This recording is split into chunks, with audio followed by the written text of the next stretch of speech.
You're listening to Cards to the Moon, a podcast about trading cards from both a collector and investor perspective.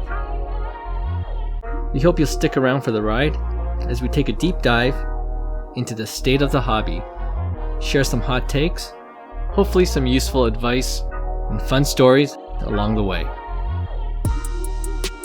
Hey guys, welcome back to Cards to the Moon. This is episode 298, and my name is Clark from 5cardguys.com.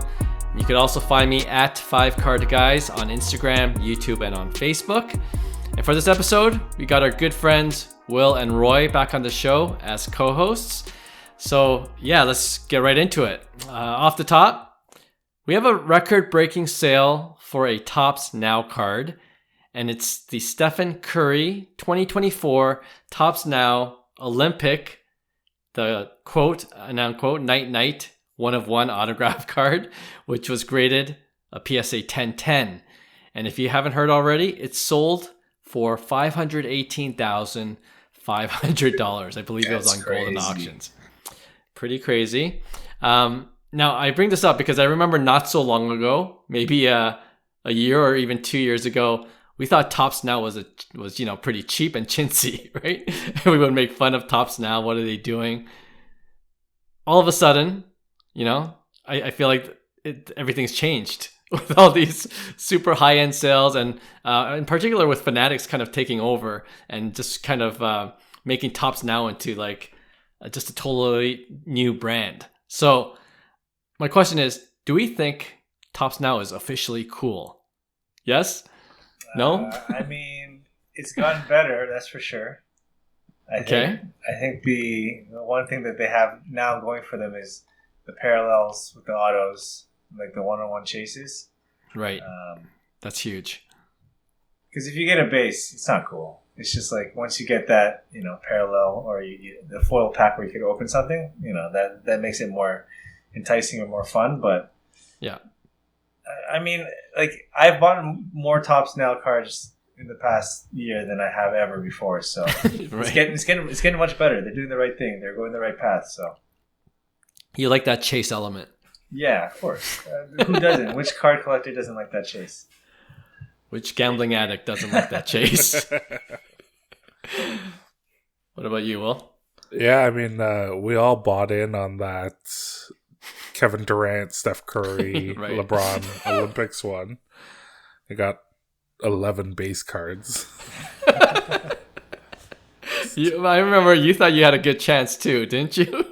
I think when you do the math, it's like the odds are significantly better than other chase elements to like ripping packs and stuff like that.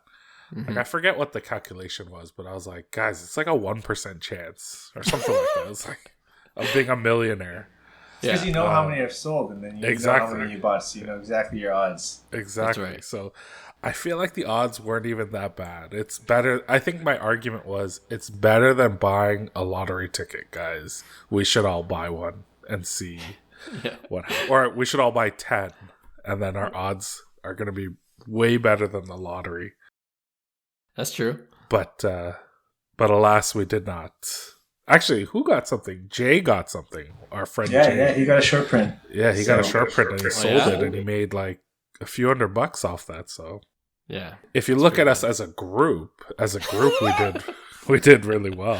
Just Jay. What are you talking about? No, it's like a team win. It's like when you go to the casino all together and only one guy wins and everyone else loses, and then that guy has to pay for dinner or breakfast or whatever, and you're like, you feel like you all kind of won because that guy had to pay for the meal or pay for gas. Yeah. But like Topps Now, so ever since I've switched over to WWE cards, the Topps Now brand has become a lot more attractive. Because the Topps Now, because they're instant cards, and in wrestling, you're celebrating these very specific special moments that happen in the pay-per-views or the PLEs. And so, when your favorite wrestler or a wrestler that you really like wins a championship, there's a Tops Now card. And, it's usually a really nice image because it's an image of them holding their championship belt. And then like Roy was saying, you have all these parallels and you have these autos and stuff like that. And, we have some Tops Now cards, and if you look at it, the card stock's not bad. It's not like paper thin. Yeah. It's not a chromium card, but it's still a decent card stock. Mm-hmm. And, like you were saying, Clark, ever since Fanatics came in, it kind of rebranded. It kind of put some luster on it. And you're like, oh man, like it's like on-card autos. It's event used memorabilia. And, so yeah, I was thinking like, oh man, when Fanatics took over, they really changed all that. And I thought that's what happened, but actually I was looking into older Tops Now wrestling cards from like 2018, 2017. It was still on-card autos and it was still event-used relics. Yeah. So it's actually, nothing has really changed. It's just our perception of these cards has completely changed. Because I remember when you guys started the podcast, it was the three of you, like you, John, and Hyung, and you're talking about Tops Now cards. It was, I think Hyung was just like trash. It was like, oh, it's garbage. I would never buy that. Yeah. And now here we are 3-4 years later, and we're like, oh man, we could have gotten that Steph Curry Night Olympics card. Things have changed. Yes, this is exactly why I brought this up for just to begin this episode, because the perception has changed. I'm glad you brought that up, right? Because we've talked about in past episodes, especially with Hyung and I, about the marketing that Fanatics has brought in. And it's all marketing, I guess, that's changed our perception, right? Oh, it's like, oh, Tops Now is cool now. Look, did you see that John Cena, Logan Paul dual autograph Tops Now card? Like, that's cool. Yeah. So we fell, we all fell for the marketing, I guess. But I mean, if you actually think about it and you look at the cards that they're releasing, they are on-card autos. Mm-hmm. So the worst on-card auto is better than the best sticker auto, in my opinion. And especially for the wrestling, all of the relics are event used for that event. So it's like a lot of them are like the like a piece of the mat. And it's actually from SummerSlam when that wrestler won the championship belt. That's the mat that was, at that PLE event. So it's kind of cool. Like, it's not like some napkin auto of like, or napkin patch where it's like the enclosed relic is not from any specific blah blah blah blah blah. It's like, oh, this was SummerSlam, this was WrestleMania, this was Monday Night Raw. It's pretty cool. So I've drank the Kool-Aid. I'm all in. I have a lot of Tops Now WWE cards on my watch list. All right, nice. The only bad thing about Tops Now is for hockey, it's just stickers. I'm pretty sure they can't do cards because I don't know if it's because of upper deck. Right. But every time it's a hockey one, like I got the Connor Bedard like rookie, and it's just a little tiny little sticker. So, Upper Deck needs to be bought out, or they just need to improve. But that's I don't know when or if ever that will happen. I mean, they're getting better too. I feel like with the outbursts and all these new parallels coming into. Sure. Yeah. Right. Yeah. Slowly but surely. Slowly but surely. Family company. They go at a snail's pace. Well, we talked about that in our past. Actually, our most recent episode where we were reviewing Top Series 2 baseball, and then we're talking about all these insert cards, and a lot of them are gimmicky, but we'll take those over like stupid made up parallels that they keep on adding each year. I think that was John's main point. And Hyung also mentioned that, and he used Upper Deck as an example, that even with the outburst, before then it was just all base, and then maybe one auto, every once in a while. And then, you have all this base, and what are you going to do with those, right? So, yeah, I like the creativity of what, these going back to the Tops Now cards. And I think that's the next phase, kind of what you were saying. You have all these Tops Now cards on your watch list. I think we went through the phase where we're chasing them. So we're buying all these base cards, hoping to get that hit. But now we're like, why are we doing this? We could just wait for it to be listed on eBay. Yeah, I think Tops Now is going to continue to grow and be more popular. All right, let's move on now to hobby headlines. Okay, so in an episode a couple of weeks ago with Hyung, we were talking about seeing more partnerships in the hobby. And if you listen to that episode, I, as an example, cited PSA with Burbank Cards. You know, PSA has kind of their own office space in the newly renovated Burbank Cards store. We also talked about Walmart and We the Hobby getting into breaking together. And if you listen to that one particular segment, I had one more example, but I couldn't remember what it was. And it was bugging me the whole rest of that episode. And a week later, I remembered what it was.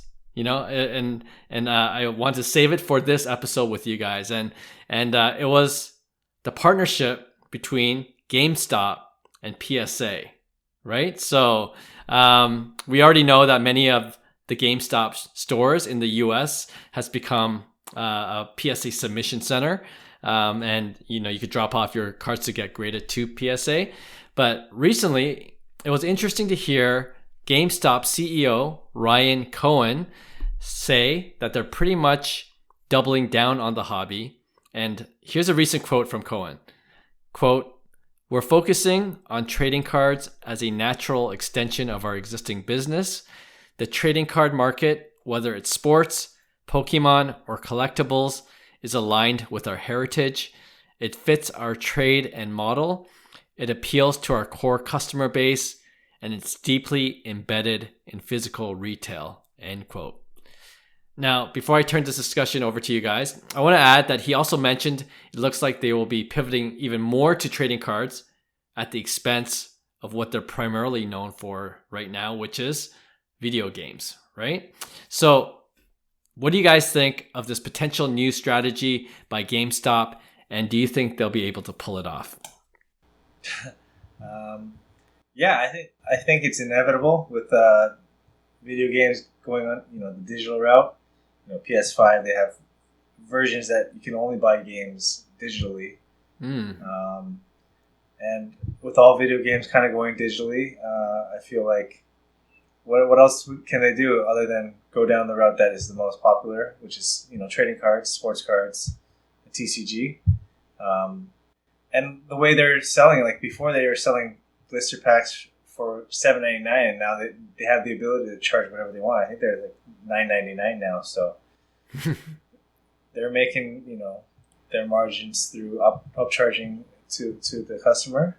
Yeah, and just with the popularity of trading cards these days, I feel like it's a path that is probably best for them. Otherwise, what else do they really have to sell anymore? they did invest a lot of their capital in Bitcoin. Oh, did they? So they're trying a lot of different things, which makes me question whether this new strategy is just, you know, another, I don't know, you know, just throw anything at the wall at this point strategy.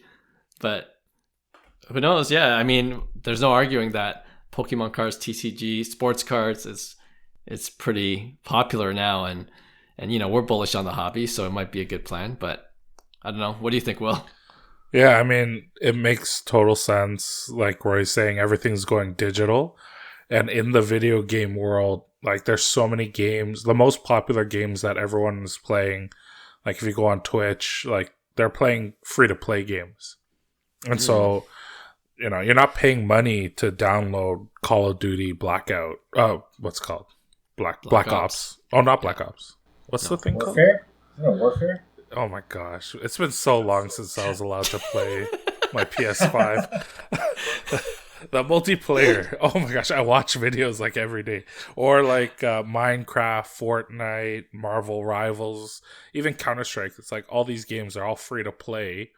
And then where do they make their money? It's all on microtransactions. So you're decking out your character, and like, or you're getting these special characters. You're paying $30 for Spider-Man and Fortnite and that kind of stuff. And so GameStop's gonna, they see the fortune on the wall, they see the future, and they're pivoting away from that, and that's good for them because a company like Blockbuster, they didn't pivot towards the future.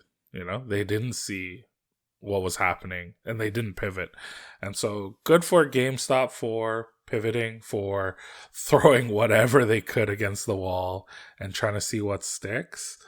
The only concern I have about GameStop getting more into the hobby is, like, in what way? Like, if they're a retailer like Walmart or like those kinds of vendors, then I'm happy. Like Roy and I, we take our kids to a swim class, and right next to the swim class is a GameStop, and I walk in there every single time pretending I'm bringing my kids to show them cool stuff, but in reality I'm looking for sports cards or Pokemon cards and whatever. Yeah.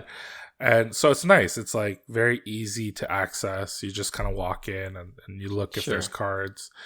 And so having another retailer to sell retail product is nice. But if they were to start getting into the hobby and like if they have distribution rights for hobby boxes, then it gets like a little funky. Like, how much are they charging? Are they following the secondary market? All that kind of stuff. And then if they start getting into like the buy sell trading of singles, like I know they have. Yeah. Like I watched some of those videos from our old friend Denny, where he goes into the GameStop, and it's just wild, like how terrible those transactions are and the interactions are.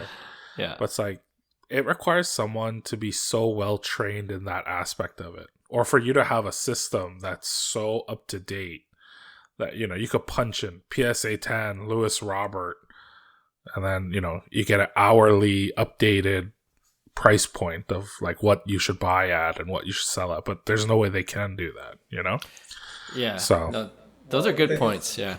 If they're offering anything what they offer, used games, then you're not getting much for your cards. Yeah. It's funny because I bring my kids into GameStop whenever we're at the local mall, right? But you know what? I never buy anything at GameStop. It's always just to, just to peruse. I'm like, oh, these games are kind of expensive now. And I don't know, if you look at the retail prices of like the Pokemon cards, or even some of them do have sports cards, it's all overpriced. Correct me if I'm wrong. It's all overpriced. That's what I was just saying. Like before, like even like a couple years ago, GameStop was selling packs for $7.99. Now they're like $9.99 and $10.99. It's just like, that's crazy. Right. At least, you go into Walmart and Target, they'll have their regular fair retail prices. It's just a matter of whether it's in stock. You know what I mean? Yeah, exactly. And I feel like even those stores, they just know, like, they got to ride this wave. And they know people will buy it. So I'm pretty sure their prices have increased as well.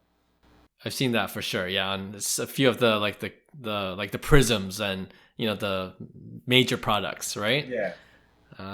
But damn scalpers. Yeah. No, I like what you said too, Will, about, or that question you bring up about what's GameStop going to be? How are they going to be involved in the hobby? Because they're kind of doing both right now. So it's confusing, right? Because they're a retailer. They sell the product like Walmart and Target, but they also, especially in the States, take in cards to be graded. So they act like a local hobby shop as well, right? So who are the employees? Are they going to be, like, to your point, well educated in the hobby, so they know how to transact on singles and, take care of the card submissions? Or are they just going to be high school, part-timers, and they're just I only know how to do cash. And so if I bring in like a $1,000 card, do I trust that they're going to, handle it correctly? Those are my questions.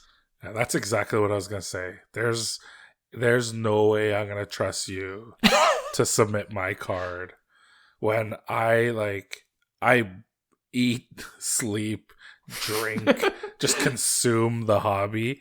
And even with like all of my efforts and all of my practice and all of my like patience and everything and submitting these cards, I still get back PSA 7s. I'm not trusting some other 17-year-old pimply faced kid to handle this transaction for me to PSA. So, yeah, and to your point, like these high school kids, there's stories where people are suspecting that their cards are being swapped out. They're like, I know I sent in like a perfectly mint card, and I'm getting this PSC7 back that's off-centered. Like, no way mine was off. So there's all these like allegations and people saying like that these guys are stealing our cards. So can they prove it? If they can't, maybe I should apply at GameStop. Just a part-time job. The story's too deep, but yeah, I don't think. What way can you prove it, right? Yeah, I mean, cameras. I don't know, but yeah, like, are the employers going to take them seriously? Like, how seriously are they going to take the hobby? Right, that's the big question. And do they want to? If they're going to pivot into this hobby space, how serious are they going to actually be? I'm going to read this one kind of stat, and you tell me if that just changes your mind at all about trusting GameStop or having more confidence in GameStop being an integral part of the hobby moving forward. In the article, it says, since October of last year, okay, so that's not even a full year yet, people have submitted more than 1 million cards for grading to GameStop, okay? As a result, it has taken the role of a facilitator in the collectibles market when it comes to card grading. So there are people that submit cards to GameStop. And I think we mentioned in a previous episode, maybe it's not for us, a little bit more hardcore about the hobby, but people that are, just getting into it, beginners, GameStop's easily accessible, right? There's GameStop everywhere you go. Maybe it's for them, but I don't know how sustainable that is, right? Any thoughts on that, or? Yeah, I mean, it's kind of crazy that they've graded over 1 million cards. Like, who's who's rightfully saying, hey, let's go to GameStop to submit my cards to PSA? It's either they're unwell educated or they just don't know, right? Like, two things could happen.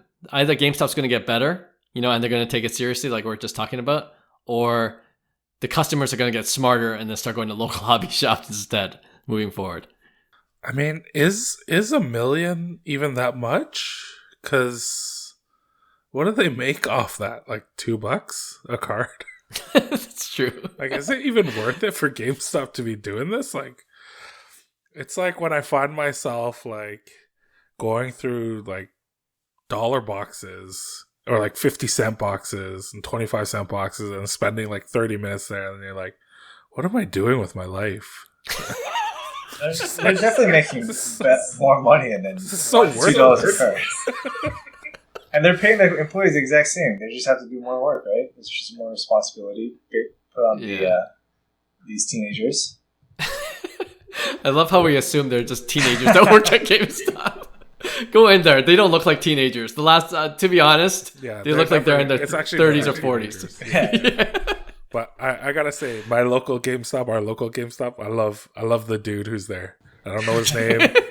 I wouldn't be able to tell you what he looks like if it was outside the GameStop, but he pointed me in the direction of a couple hard to find Pokemon boxes, and I was very, very grateful. Yeah. You got a good one there. Yeah. But I'm still not giving him my cards to send to PSA. He's a good guy, but I don't trust him. Well, there's another point in this article, that was brought up in this article. It says, at this point in time, the company's revenue consists of almost, and if I told you to guess what percentage of sales come from trading cards, what would you say? 15%. 15? It's a good guess. Well, it's got to be higher than their Funko Pop sales. I never see those Funko Pops move. I don't know, 20%? 30% of sales from trading 30%. Cards right now. Wow. It's a lot. A lot higher than I expected, that's for sure. So maybe, now it kind of makes sense that the CEO would say, hey, you know what? We're going to start pivoting to this growing segment of our, business strategy and see how it goes. But, I'm still iffy, to tell you the truth, because GameStop seems to be, like I was kind of half joking about them investing in Bitcoin, and then they were a meme stock. Weren't they a meme stock not so long ago? And that's how they got a lot of their initial capital. So it's just seems very unstable, and I don't know if I trust GameStop as like as being an anchor to the hobby in the future, right?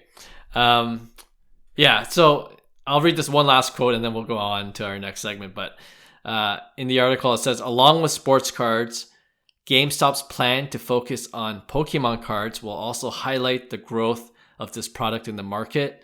The recent releases of new sets, such as Journey Together and Destined Rivals, along with the rising prices of key Pokemon cards, will attract more consumers to deal with the company moving forward. Do you believe that's the case, or do you think, like we said, it's a bubble, and if it is a bubble, doesn't this mean that GameStop's in big trouble afterwards? I mean, they could kind of become like the local card store, right? They're getting all the product allocation, right? Mm-hmm. More so than these local card stores, and they're getting it probably direct from whoever it is. But so they could kind of just overtake and start undercutting these local game shops where they just take over the whole market. If that's the route they're kind of planning on going. Possible. Yeah, I don't know how they could lose on this, because you just basically shift your attention from going to Walmart and Target and going to GameStop when you want to buy cards. And it's not like they're ever going to lose money on these cards. Like we'll buy at retail all the time. So, right. I just think, wouldn't Walmart, I guess Walmart and Target are so much bigger and they sell so many other things. Maybe they won't care what GameStop does in this part of the market, when it comes to TCG and when it comes to Pokemon. But couldn't they easily say, hey, okay, let's just destroy these guys? Well, I mean, they may look into it and just be like, it's not worth it, right? I remember months ago you were talking about a Walmart marketplace and Walmart getting into the trading card space, but right. We haven't heard anything since then. Well, the breaking that we, they just have their Walmart Live platform, so they're getting into breaking now. You missed that episode, I see, but that's the partnership I was talking. You never heard of We the Hobby card store? It's in Rochester. They're kind of big, so they essentially partner with those guys to be the breakers, but they're going to break on Walmart Live, which is their own platform. Oh. I think they're breaking retail, like their own products, essentially. Like blaster boxes? Or mega boxes, yeah. Mega box? Wow. So this is what I'm saying. Walmart's, I guess it depends how much money they think they can make from it. That's how seriously they'll take it at the end of the day. But Target, I don't know. But yeah, Target will just copy Walmart to be more competitive, right? So what are they doing? Okay, let's partner with Dave and Adams. Yeah, I guess we'll find out if GameStop's strategy works. It's just interesting, all this new development by GameStop, and I hope they succeed to a certain degree, because it is good to have more choices, right? I just hope they lower some of the retail prices, and then maybe I'll buy something at GameStop for the first time. But for the time being, I guess they'll cater more to the uneducated beginner hobbyists that just buy whatever the retail price is. So yeah, we'll see. Okay, let's move on to quiz show. All right, today's theme or topic is something Will loves. It's grading. Oh, okay. Nice. I know. If you didn't catch on, Will hates grading. I was just making a joke, but I thought the numbers for last month, for May, put out by GemRate recently, were pretty surprising. And I didn't cover it yet, so I thought I could do it in this quiz show format with you guys. All right. So all these questions are based on their data for the month of May. Okay. First question: which grading company saw the most month-over-month growth from April to May? Was it CGC? Was it PSA? Was it BGS, Beckett, or SGC? So Tag's not even a part of this. Tag didn't that make... was going to be my guess. Maybe, but GemRate only included the top four. Month over month, April 2025 to May 2025. The most growth? Yeah, by percentage. By percentage. I feel like maybe BGS. Everyone's chasing that black label now. That's a good guess and reason. Roy? No, I had the same BGS. thought. Maybe not to chase the black label, but I feel like BGS was at a very low point, and people are probably just kind of coming back. They see kind of value in it, but to it, yeah, that's all reasonable. Would make sense, but the answer is CGC. Oh wow, 67% growth. 67. 67. Wow. Which equals for them 570,000 cards graded in May alone. Yeah, good for them. Pretty good. Yeah, and it's funny because if you look at the data, then this is a good segue to question number 2. Of the 67% growth month over month by CGC, how many were sports cards versus TCG? So out of the 100% of their 500, what did I say, 70,000 cards graded, what percentage of that was sports cards? What percentage of that was 90% TCG? 90. 90. That was the exact number I had in mind, which is crazy. 90-10 split, both of you? Yeah. I mean, it could be even higher. Like, Yeah. I've never seen a single 99. CGC sports card. This is in 1 month. The correct answer is 3169. Oh, really? So sports cards have gone up to 31%. Wow. And yeah, 69% for TCG. So yeah, it's surprising, right? Like to your point, I haven't seen a lot of CGC slapped sports cards, but I guess it's a viable option for some. Okay, I want to bring the CGC out because that kind of really stuck out for sure. And if you look at the graphs, like CGC is like hockey stick at this from April to May. Time to start collecting. Time to start searching for CGC slabs on eBay and then cracking and resubmitting. This is what I'm saying. On a side note, maybe Roy knows this, better because for Pokemon cards, what is like the CGC 10? What is that equivalent of for PSA and BGS? Do you know what I mean? So CGC 10 pristine, not the black. That goes for more than PSA 10s. Okay. I think CGC 10s are. I think they're slightly under PSA 10. Okay. CGC 9.5 is like, I think, equal or slightly above PSA 9. Oh, that's not bad. And then CGC 9 is under PSA 9. That's why I'm pretty sure something like that.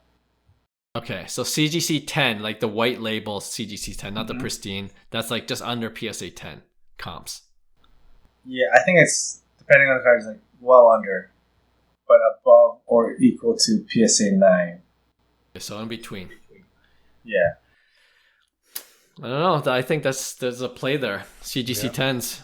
But ever since they moved to their new grading system, I feel like they grade a lot easier than they used to. When they used to have the blue label, like that's where the value's at. If you still find some on eBay with the blue label and you see the subgrades, because apparently they used to grade really hard back then, but ever since they moved to their new system, they gave everyone CGC 10s and 9.5 like so easily. When it shouldn't be. So interesting. I don't know if there's value. You're saying buy some CGC 10s and 9.5s. I don't know. No, I'm just seeing some CGC 10s going for thousands of dollars less than the PSA 10 of the same card. Oh yeah. So I don't know. I just thought there was value there.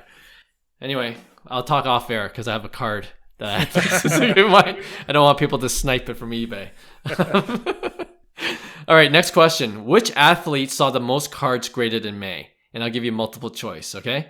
Which athlete saw the most cards graded in May according to GemRate?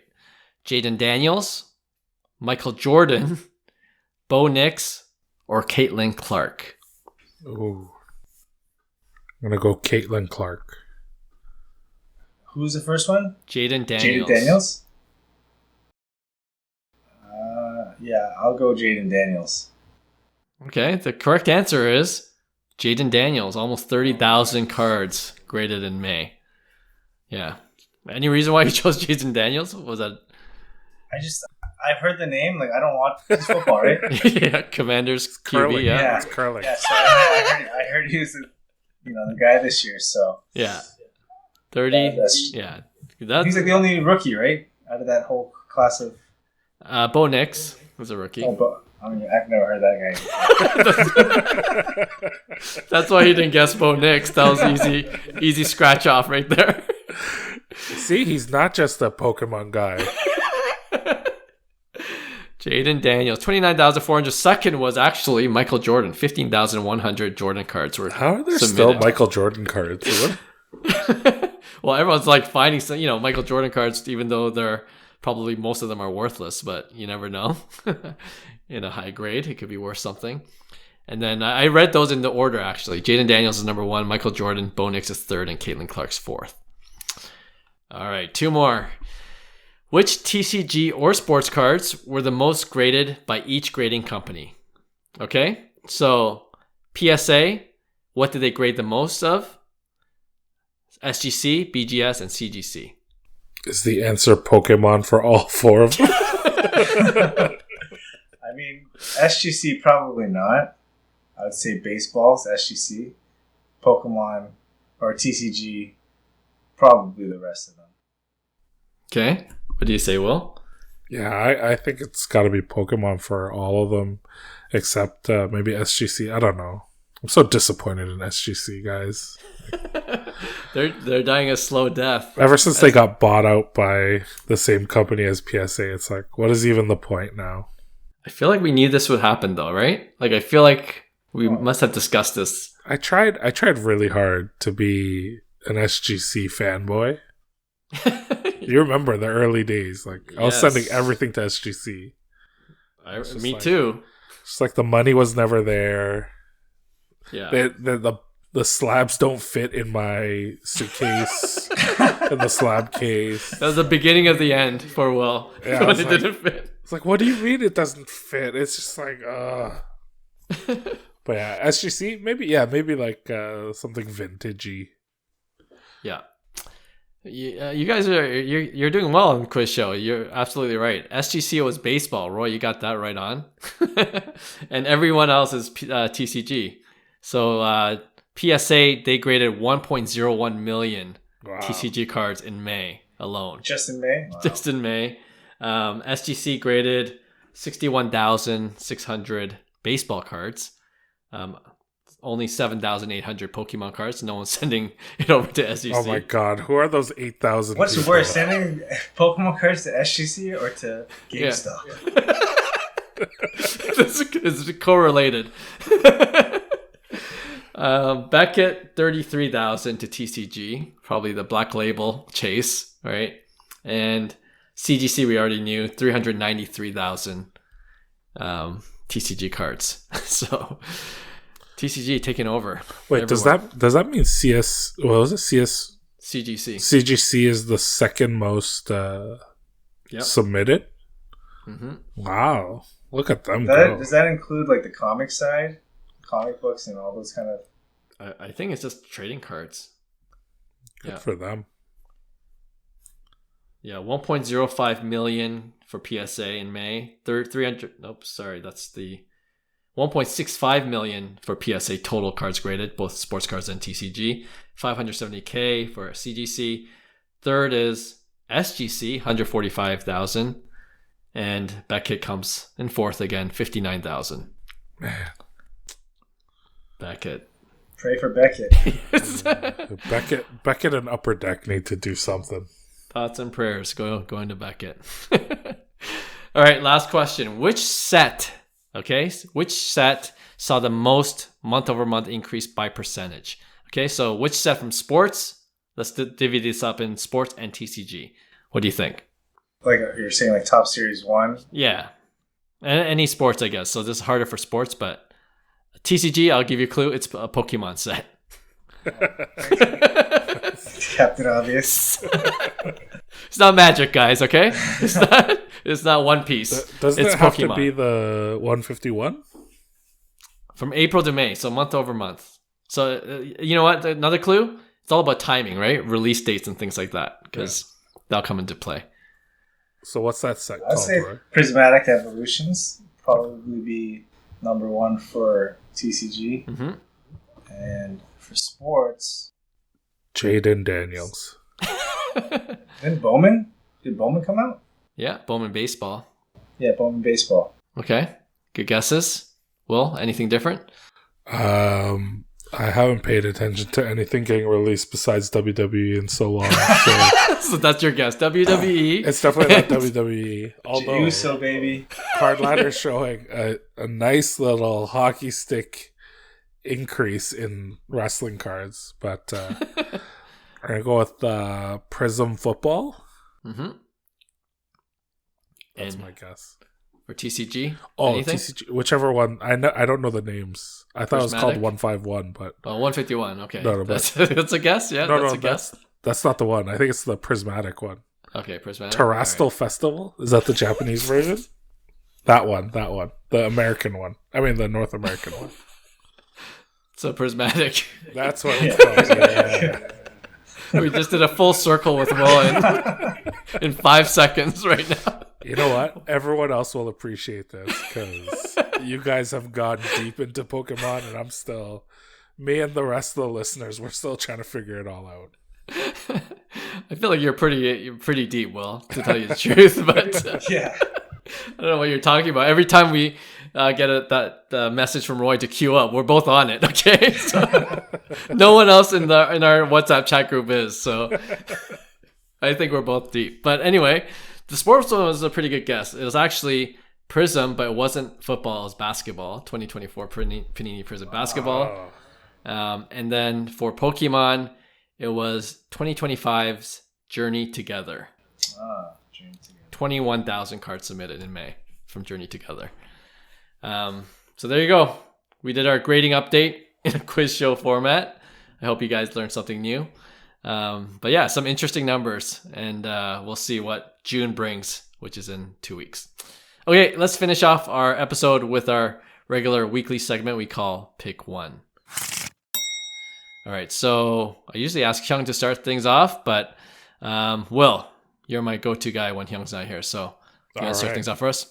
All right, so we started the show talking about the Tops Now Steph Curry Night Olympic card that just sold for $518,000. Mm-hmm. And so we've seen that Tops Now cards are now very valuable, and the market has shifted, our mindset has shifted, but have we gone too far? Have we just tipped too much into chaos and away from anything that's logical? The reason I ask this is because in the last month or so, there have been 4 big sales of Steph Curry cards. So one is obviously the Night Auto that sold for $518,000, but then the 2009 National Treasures RPA out of 99 and a BGS 9.5 sold. There's 2 of them that actually sold in the last month. One sold for $317,000 and the other one sold for $204,000. The interesting thing is the one that was sold for $204,000 actually has better subgrades. So I can't figure out why there's this huge price discrepancy, but let's just say, it's $200,000, $300,000, whatever. Yep. And then there's a 2009 Topps Chrome Gold out of 50 PSA 9 Steph Curry card that sold for $238,000. So pick one. Do you pick the Topps Now Night Auto, or do you pick the Topps Chrome card and the National Treasures RPA? Both of them? You get both because it's the same value essentially. You're spending just north of $500,000. Yeah. Either for the Night card or for the RPA plus the Topps Chrome Gold. I think That's a no-brainer. Yeah. I think Will's trying to make a point, and this is no-brainer for everyone involved. Yes, it's a no-brainer. It makes no sense. I'm definitely going for the night. Okay, fine. We'll just go with one. The National Treasures RPA. You know, National Treasures RPA is the gold standard, right, for a rookie card. Like, that is the rookie card that you want to have. So would you choose that one? I feel like the only reason this card went for a lot of money, like the night, is probably one of the guys on the Team USA bought that card. And there's a bidding war or something, because who in their right mind would pay that much money for this one-of-one Team USA card versus if you're just a fan of Steph Curry, wouldn't you want his rookie card? And you're getting two of the best rookie cards that he has. Yo, right? they're like, if you don't know, but Jeff Wilson's a huge Team USA basketball guy, so I'm sure he's not the only one. So that might be another reason. Yeah, I'm a Team USA basketball guy. I love Steph Curry. It's a one-of-one. If I'm gonna try to argue for this, it's a one-of-one. You know, Steph Curry, Team USA. But come on, we're all choosing the other side, right? I think 99% of people would choose the other side. But yes, excellent point. I don't know. Do we know who bought that? I guess I don't know if we'll ever find out. But Jeff Wilson. He needed it. Yeah. Well, that's a good one. That's a good pick one to prove a point. So, but it was an easy one for sure. Wait. No, I'm curious. I want to see if like some of the fans or some of the listeners should throw up a poll and see. I will. Like maybe there's some good reasons why people would pick the night, and maybe because we're not American, we don't get that same like swelling of pride. Maybe. Yeah. That's a good point. Yeah. I'm gonna put I mean, if it's like, I guess it's saying like Sidney Crosby, Team Canada, the golden goal, one-of-one auto versus his rookie, right? It's I guess the Cup rookie. Yeah. Yes. Oh, that's an excellent. Plus the Future Watch auto. Plus the Future Watch. Yes. Non-auto. Yeah. All right. So which one are you picking, guys? Let's go. Golden goal, obviously. I mean, I could see the point now. I could kind of see why. Yeah, because seeing it from the Canadian side, that's a good the one. hockey side, yeah, remembering that golden goal, but it's hard. It's hard not to take the rookies because they're not just any rookies. They're like the best rookies, right? That you can get. Mm. But there's so many rookies. Aren't they numbered? Yeah. Well, I mean, the National Treasures RPA, there's 99. 99. Yeah. Oh, 99 of them, yeah. And the gold but refractor is 50, 50. isn't it? Yeah. Yeah, the gold is 50. That's, what Roy mentioned, that comp, Canadian versus, that's a good one. I'm gonna I'll clip that for the IG reel. but what makes it an imperfect analogy is that there would never be a top down card for the Crosby golden goal because Upper Deck will screw it up and put a sticker auto on it. So a sticker. So it won't be worth it. So I'm gonna Future Watch auto. I changed my mind. And the Cup. Give me the Cup and Future Watch auto combo for Crosby. Roy, do you want to go next? Yeah. So I'll do, I guess, Battle of the Canadians in the finals for both NHL and the NBA. Yeah. So first we got Connor McDavid, SP Authentic Patch, Future Patch Auto, or Patch Rookie Auto. Yep. BGS 9. I think last one sold for around just over $19,000. I think that's in Canadian. Versus SGA, Shea Gilgeous-Alexander. PSA 10 in the Panini Optic, Gold and Black. And that's an auto. So, and the PSA 10, there's no auto grade, but it's an auto, on-card auto. I think that's out of... Do you guys know what that is out of? Is it numbered? The black and gold, that's, isn't it 10? Yeah. Yeah. Anyways, so that one sold for just under 19,000, 18,700. So very close in comps. Two Canadian guys in the finals. I guess when this releases, both finals should be over, but they're both in the finals right now, and comps are very similar. So which Canadian are you going for? Go ahead, Will. I'm gonna pick Connor McDavid. I'm still on the search for one hockey card for my collection, and I think I've settled on either McDavid or Sidney Crosby or Ovechkin as being the one card. And I'm a little bit biased towards McDavid just because my son's name is Connor, and so it's something that I could pass down to him. So, but I do love Shea. Also, the problem with Shea is I loved Shea. Like, John and I would talk about Shea before he was Shea. Yeah. And we're like, yeah, we should buy his cards. He's going to be really good. And now it's like we completely missed the boat. So, yeah. So I picked Connor. I just looked it up. Black Gold is number to 8. Wow. So I don't know if that changes your mind. Probably not. I might be biased because my son's name is Shay, so I'm gonna go with this. No, actually, Shay Kim. No, it isn't. But oh man, yeah, give me Connor McDavid.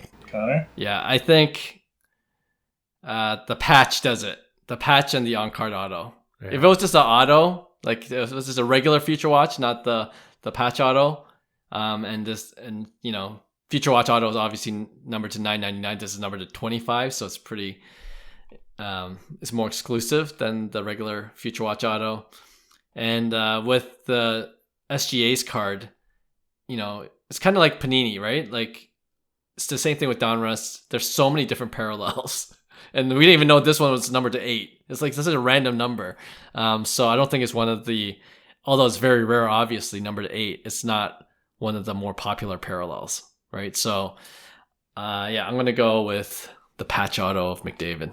Even if he's numbered out of 25 instead of the shorter print, like 8? Yeah, the patch auto overrides the slightly higher serial number. Yeah. For me, I mean, like, Shea's on the rise, isn't he? Like in terms of popularity, fame, stardom, and Connor McDavid, he's just at the top and he's just kind of staying there, right? So, but yeah, I still have to go with Connor just because I'm more of a hockey guy, and yeah, the card just the patch looks nice. The auto is a lot nicer as well, and. Yeah, I just don't want to get back into basketball cards at all. By the next show, he's going to have the best, like the biggest basketball card out of all of us. And we're all going to be like, how did you do this? Why do you have a $12,000 basketball card all of a sudden? Why do you have the SGA and a Paul Skeens? Yeah. That's how. I mean, would your minds change if Shea wins a title this year and Connor doesn't, or would it still be the same? That's a good one. That's a good question. I don't think I would change my mind because Florida's going to win it, right? Yeah, it's leaning that way. They're just too strong, but yeah. By the time, like you said, this airs, we'll know the answer, but. McDavid's undisputable number 1. I think he's, even if he doesn't win this, he's still the number 1 hockey player in the league. I don't think there's arguing that. So he has that status cemented. And if he does win a cup, he's obviously been, assuming they lose this one, he's been close twice now. They just need to get a new goaltender and he'll win a cup one of these years, hopefully. And if he does that, then sky's the limit for his value there. So that's what I'm banking on with McDavid. And everyone says, I've been listening to sports podcasts. They just say SGA is kind of boring. Like, oh, yeah? Like just, in his interviews, he's, just a humble Canadian. That's why. He's just like, yeah, so. I love how people are just bored with greatness. Yeah. It's like, oh, Jokic, she's so boring. SGA is so boring. That is true. Great point. Do you guys have watched him play? What do you guys think? You think he's boring or you think he's exciting to watch? He's exciting to watch on the court. Yeah. I think it's just more his personality. You're saying press. Yeah. Off the court, he's just, low key. Yeah. Okay, we'll finish off with my pick 1. And I'm going to try to kind of, I don't know if I'm proving a point here, but I want to gauge how you feel about one thing here. Okay, so on one side, V-Friends, Topps Chrome V-Friends just came out, and some of the hits are being listed on eBay, and one of those hits is the very, very, very lucky Black Cat gold refractor number to 50. And for anyone that doesn't know anything about V-Friends, the Black Cat, the very, very, very, very lucky Black Cat is kind of the equivalent to Pikachu in the Pokemon world, okay? It's like the mascot, essentially. All right, so the gold refractor of that card, raw, sold for just over $2,000, okay? You got that on one side, and then on the other side, you got this 2000 Pokemon Chansey, first edition holo, but it's in Korean. It's a PSA 10 though, okay? So I think I know. Actually, I don't know. I have no idea what you guys are saying, but as I said that, I remember when I was in France at the Paris card show, I messaged Roy. I'm like, hey, do these Pokemon cards in French, are they worth anything? And then Roy responded like, it's worth the same amount as a Portuguese Pokemon card. So I feel like he's biased towards either Japanese or English. So I don't know. He's going to choose this Korean, beautiful Korean 2000 first edition Pokemon card of Chansey, or the raw, very, very, very, very lucky Black Cat V-Friends Topps Chrome. Yeah, like I still have that same sentiment. It's a Korean card. It's nice. It's PSA 10. It's like base set, but it's Korean. Like, even though I'm Korean, it just doesn't do it for me. I wouldn't collect any modern Korean. I wouldn't collect any vintage Korean. So for me, I would probably just pick the V-Friends. But shouldn't he have made it very, very, very? That's going too deep. That's No, I don't know. I would probably pick the V-Friends just because you don't know how the V-Friends card will do in the future. Mm-hmm. But it's just a pure gamble. Okay. If it blows up, you have one of the best cards, right? If not, then you're stuck with this Korean Chansey. And I rather take the gamble of potentially making a lot more than having this this one Pokemon card. Talking about that Korean Chansey is $2,000 sold last week. It's not worth nothing. Who bought that? Yeah. Who in their right mind? That'll be a new segment for next time you guys are on. Who bought this card? That would be such a good segment. You just look at high-end sales, and then you're just like, who bought this random card? Like, that's a good idea. And, I mean, if you graded the card and it gets a PSA 10, you're making way more than 2,000, right? So sure, but like you said, it's still a gamble. We don't know how Topps Chrome V-Friends is going to do. Yeah, exactly. So versus Pokemon, you're banking on Gary pushing his product. He says it's more than just cards, right? It's like a TV show and stuff like that. So. Yeah, comic book, everything. Yeah, it's a way of life.